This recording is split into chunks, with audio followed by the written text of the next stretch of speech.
दोस्तों, भगवान श्री गणेश को हिंदू धर्म में प्रथम पूज्य माना गया है। किसी भी शुभ काम की शुरुआत की जानी हो तो सर्वप्रथम श्री गणेश की पूजा करते हैं।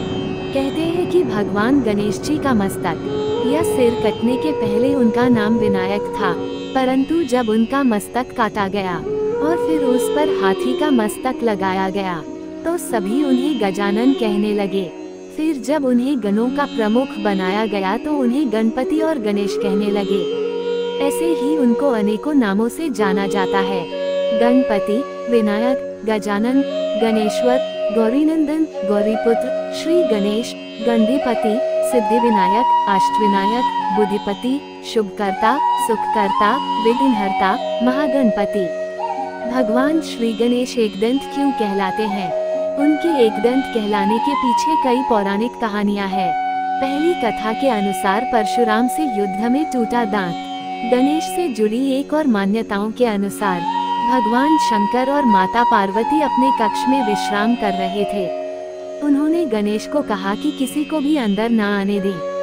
तभी भगवान शिव से मिलने के लिए परशुराम जी आए, लेकिन गणेश जी तो थे आदेश का पालन करने वाले। वो परशुराम को विनम्रता से टालते रहे।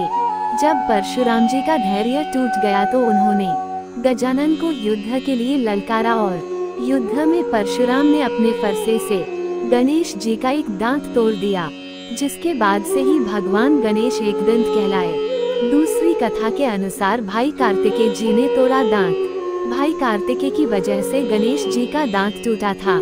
इस कथा में कहा गया है कि बचपन में गणेश जी बहुत शैतानी किया करते थे, जबकि उनके बड़े भाई कार्तिकेय काफी सरल स्वभाव के थे। दोनों भाइयों के विपरीत स्वभाव के चलते शिव पार्वती काफी परेशान रहते थे, क्योंकि गणेश जी कार्तिकेय को बहुत परेशान करते थे। ऐसे ही एक झगड़े में कार्तिकेय ने भगवान गणेश को सबक सिखाने का निश्चय किया और उन्होंने गणपति की पिटाई कर दी, जिससे उनका एक दांत टूट गया और तभी से भगवान गणेश एकदंत कहलाए। तीसरी कथा के अनुसार टूटे दांत से लिखी महाभारत। पौराणिक मान्यताओं के मुताबिक जब महर्षि वेद व्यास महाभारत लिखने बैठे तो उन्हें एक बुद्धिमान व्यक्ति की जरूरत थी, जो उनके मुख से निकली महाभारत की कहानी को समझकर लिख सके। इस कार्य के लिए उन्होंने गणेश जी को चुना। गणेश जी मान तो गए, लेकिन उन्होंने एक शर्त रख दी कि महाभारत लिखते समय मेरी कलम रुकनी नहीं चाहिए।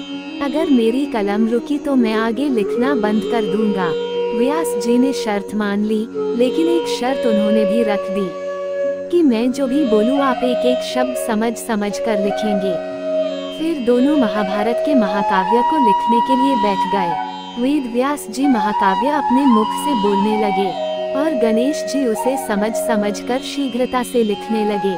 गणेश जी की कलम महर्षि के बोलने की तेजी को संभाल ना सकी और कुछ देर लिखने के बाद अचानक से टूट गई। गणेश जी को अपनी गलती का एहसास हो चुका था।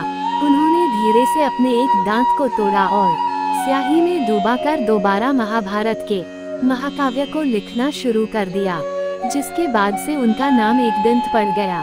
चौथी कथा के अनुसार गजमुखासुर के लिए खुद तोड़ा दांत। एक पौराणिक कथा के अनुसार गणेश जी ने गजमुखासुर राक्षस को वश में करने के लिए अपना दांत खुद ही तोड़ा। कथा के अनुसार गजमुखासुर को किसी भी शस्त्र से नहीं मरने का वरदान था, जिसका फायदा उठाकर वह देवताओं और ऋषियों को परेशान करने लगा।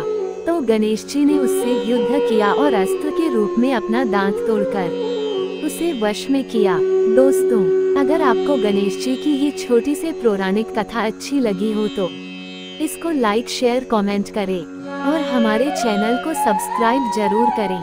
धन्यवाद।